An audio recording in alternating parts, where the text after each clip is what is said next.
ഇന്നലെയാണെങ്കിൽ Instagram ഇങ്ങനെ തോന്നിക്കൊണ്ടിരുന്ന കൂട്ടത്തിൽ ഞാൻ കണ്ട് കറുത്തവരെ വെളുപ്പിക്കുമെന്ന് എന്നറിയണമല്ലോ. ഈ സാധനങ്ങളൊക്കെ എന്റെ വീട്ടിലുണ്ടായിരുന്നു കേട്ടോ. അപ്പൊ നോക്കിയിട്ട് ഈ സാധനങ്ങളൊക്കെ ടിക്കിന് ഇട്ട് പോകുന്ന സാധനങ്ങളല്ല, ഇതൊക്കെ ഇവിടെ ഉണ്ട് തന്നെ. പിന്നെ ട്രൈ ചെയ്യുന്നു. എന്താണ് ഒരു ഇൻസ്റ്റന്റ് ബ്രൈറ്റ്നസ് ഒക്കെ കിട്ടുന്നുണ്ട് കേട്ടോ. അപ്പോൾ ഇതൊരു 3 സ്റ്റെപ്പ് ഫേഷ്യലാണ്. അപ്പോൾ ഫസ്റ്റ് സ്റ്റെപ്പ് എന്ന് പറഞ്ഞാൽ ക്ലെൻസിങ് ആട്ടോ. അതിന് വേണ്ടിയിട്ട് പുളിയില്ലാത്ത തൈര് വേണം, കോഫി പൗഡർ വേണം, ഇൻസ്റ്റന്റ് കോഫി പൗഡർ ആട്ടോ. എന്നിട്ട് ഇത് നന്നായിട്ട് മിക്സ് ചെയ്തിട്ട് ഈ ഒരു ഫേഷ്യൽ ചെയ്യുന്നതിന് മുമ്പ് ആവി പിടിച്ചാൽ നല്ല കേട്ടോ. എന്നിട്ട് നമ്മുടെ ഫേസിൽ ഈ പാക്ക് ഇട്ട് കൊടുത്തിട്ട് ഒരു 1 മിനിറ്റ് മസാജ് ചെയ്ത് കഴിഞ്ഞിട്ട് വാഷ് ചെയ്ത് കളയണം കേട്ടോ. അത് എൻ്റെ സെക്കൻഡ് സ്റ്റെപ്പ് എന്ന് പറഞ്ഞാൽ സ്ക്രബിങ് ആണ്. കോഫി പൗഡർ, പഞ്ചസാര, തേന്, കോക്കനട്ട് ഓയിലൂടെ മിക്സ് ചെയ്തിട്ട് നമ്മുടെ ഫേസിൽ ഒരു 1 മിനിറ്റ് മസാജ് ചെയ്ത് കൊടുത്തു കഴിഞ്ഞിട്ട് അത് വാഷ് ചെയ്ത് കളഞ്ഞിട്ട് തേർഡ് സ്റ്റെപ്പ് എന്ന് പറഞ്ഞാൽ ഫേസ് മാസ്ക് ആണ്. തൈര്, മുൾട്ടാണി മിട്ടി, കോഫി പൗഡർ, തേന് ഇതെല്ലാം കൂടെ ഒന്ന് മിക്സ് ചെയ്ത് കഴിഞ്ഞിട്ട് നമ്മുടെ ഫേസിൽ ഒരു 10 മിനിറ്റ് വെക്കണം കേട്ടോ. എപ്പോഴും നമ്മൾ ശ്രദ്ധിക്കേണ്ട കാര്യമാണ്, നമ്മൾ സ്വയം മണ്ടന്മാരാവാതിരിക്കാൻ ശ്രമിക്കുക.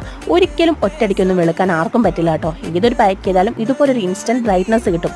നമ്മൾ കണ്ടിന്യൂസ് ആയിട്ടൊക്കെ യൂസ് ചെയ്യുവാണെങ്കിൽ എന്തെങ്കിലും മാറ്റങ്ങൾ കിട്ടുമെന്നല്ലാതെ ഒറ്റയടിക്കൊന്നും ആർക്കും വെളുക്കാൻ പറ്റില്ല കേട്ടോ.